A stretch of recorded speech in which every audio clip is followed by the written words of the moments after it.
इयत्ता 6वी विज्ञान प्रकरण 4 सजीवातील विविधता. आपल्या आजूबाजूला असंख्य वनस्पती आणि प्राणी आहेत.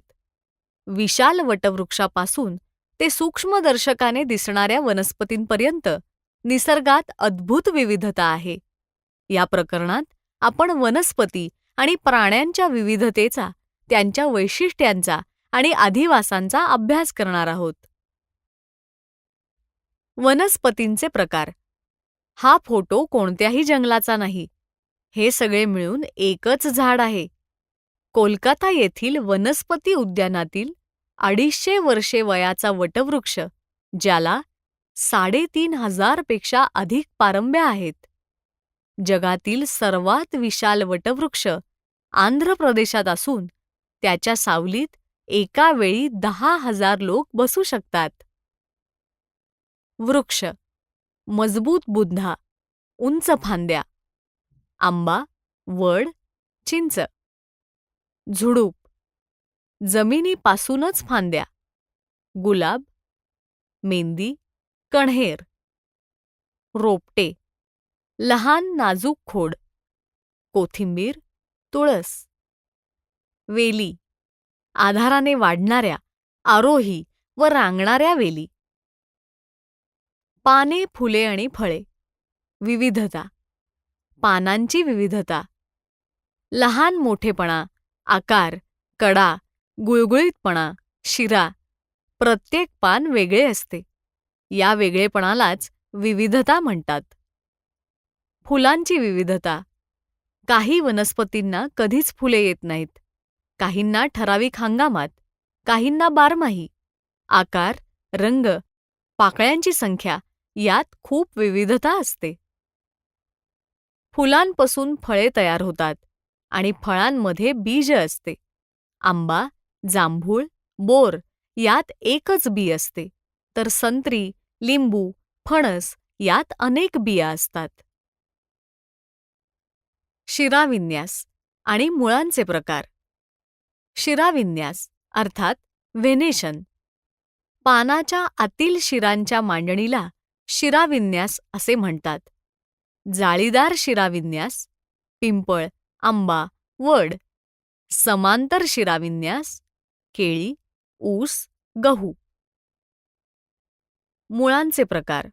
सोटमूळ, मुख्य मूळ व त्याला फाटे. आंबा, वड, तुळस. तंतुमुळे, धाग्यांसारखे झुपके.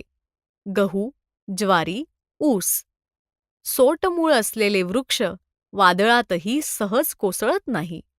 एकबीजपत्री, समांतर शिराविन्यास आणि तंतुमुळे.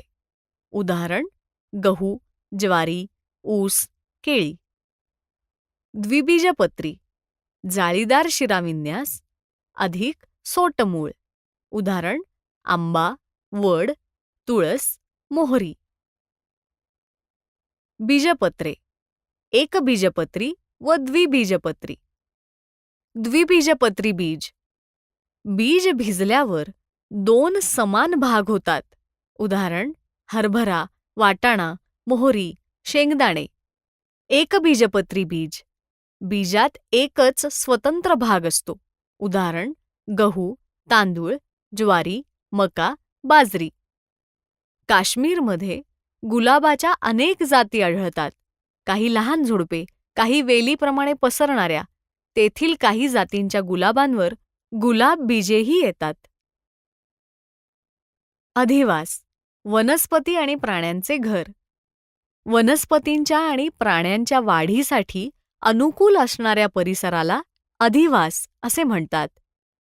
जमिनीचा प्रकार, तापमान, सूर्यप्रकाश आणि आजूबाजूचे इतर सजीव या सर्व गोष्टी अधिवासाशी संबंधित असतात.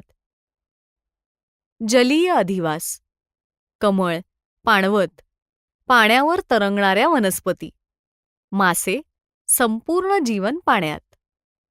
शुष्क अधिवास. बाभूळ, निवडुंग, कमी पाण्यात जगणाऱ्या वनस्पती. उंट, वाळवंटातील प्राणी.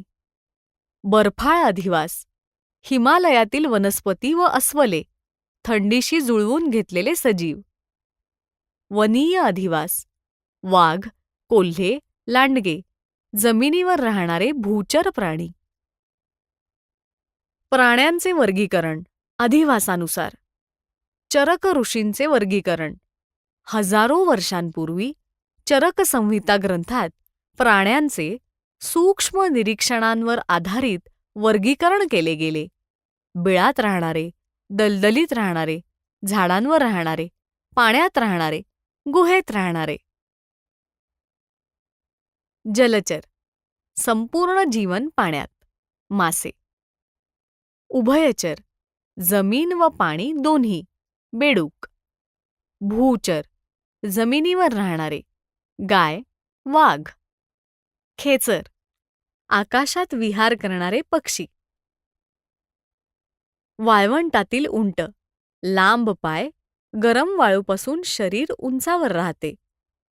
लडाखमधील उंट. आखूड पाय, जाड केस, बर्फात सहज चालता येते, शरीर उबदार राहते. आपण काय शिकलो? वनस्पतींचे अवयव. मूळ, खोड, पान, फूल हे वनस्पतींचे मुख्य अवयव आहेत.